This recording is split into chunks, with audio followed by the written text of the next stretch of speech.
gadis itu mabuk dan tanpa sadar mengirim pesan singkat. Awalnya, ia berniat mengirim pesan kepada temannya agar meminta seorang pria datang menemuinya.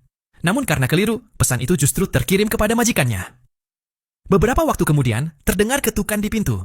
Saat pintu dibuka, gadis itu sangat terkejut karena yang berdiri di depan pintu adalah majikannya sendiri. Ia bahkan mengira sedang bermimpi. Malam itu, mereka menghabiskan waktu bersama hingga pagi hari. Keesokan paginya, gadis itu terbangun dengan perasaan panik. Ia hanyalah seorang pembantu rumah tangga dan takut akan dipecat ketika majikannya bangun. Di saat yang sama, ibunya menelepon dan mengatakan bahwa masih dibutuhkan biaya pengobatan sebesar $100.000. Gadis itu tidak punya pilihan selain menyetujuinya. Tak lama kemudian, majikannya masuk ke kamar dan memberikan dua pilihan. Pertama, ia bisa mengambil kartu bank dan pergi. Kedua, ia bisa menikah dengannya. Gadis itu merasa mustahil seorang pria kaya benar-benar mencintai seorang pembantu. Karena itu, ia memilih mengambil kartu bank dan pergi.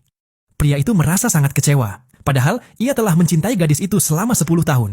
Namun karena perbedaan status sosial yang terlalu jauh, ia tidak pernah berani mengungkapkan perasaannya.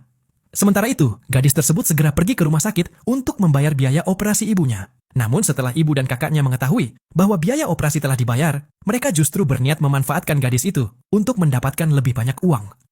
Saat gadis itu datang, ibunya berpura-pura sakit parah dan kakaknya kembali meminta uang. Gadis itu menjelaskan bahwa semua uangnya telah habis untuk biaya pengobatan. Mendengar itu, kakaknya menjadi marah dan bertindak kasar. Ibunya kemudian berpura-pura muntah darah, membuat gadis itu sangat ketakutan. Gadis itu segera memanggil dokter, tanpa mengetahui bahwa dokter tersebut hanyalah orang bayaran yang telah diatur oleh ibunya. Dokter palsu itu mengatakan bahwa kondisi sang ibu memburuk dan membutuhkan operasi lanjutan dengan biaya $200.000. Karena putus asa, gadis itu memohon kepada kakaknya untuk mencari jalan keluar. Namun ia tidak menyangka bahwa kakaknya justru membawanya ke sebuah bar dan memaksanya bekerja dengan pakaian mencolok untuk menawarkan minuman kepada tamu. Suatu malam, ketika gadis itu sedang diganggu oleh seorang pelanggan, pria tersebut tiba-tiba muncul.